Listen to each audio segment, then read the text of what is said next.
ఒకటి మీ టీంకి bad incident అబ్బా అనిపించిందంటే ఏంటి?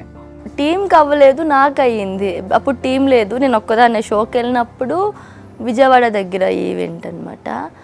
అక్క సాంగ్ చేస్తా ఉంటే తను లంగా పట్టుకుని లాగాడని ఆ అక్క ఏదో తిట్టింది ఆయన్ని.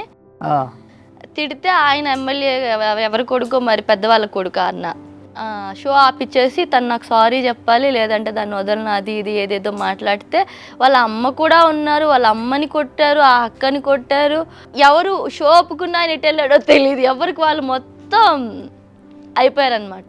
నేను ఒక్కదాన్ని వెళ్ళని నాకేం చేయాలో తెలియకపోతే కింద వీళ్ళు ఉంటారు కదా ఆడియన్స్లో, ఇట్లా మమ్మల్ని చూస్తూ ఉండే ఆడియన్స్కి నన్ను తీసుకొచ్చిన రూమ్ దగ్గర వదిలిపెట్టావానికి నీకు నా నెంబర్ ఇస్తానని చెప్పాను. వాడు తీసుకెళ్ళి అక్కడే వదిలేశాడు.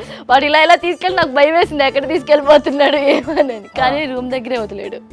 అదే బ్యాడ్. అంటే నాకు భయం, అంటే చాలా త్వరగా రియాక్ట్ అయిపోయేదాన్ని, ఎవరేమన్నా కూడా ఒప్పుకునేదాన్ని కాదు. కోపం ఎక్కువ, కానీ ఎప్పుడు నవ్వుతూనే ఉంటా. కోపం ఎవరు చాలా తక్కువ మందే చూస్తారు, అదే అంటున్నాను. కానీ నాకు కోపం వచ్చేసేది ఇంతకు ముందు, అప్పుడు ఇంకా చాలా చిన్నగా ఉండేదాన్ని కదా. ఎవరేమన్నా అన్నా కూడా నువ్వు నన్ను ఎందుకంటావు.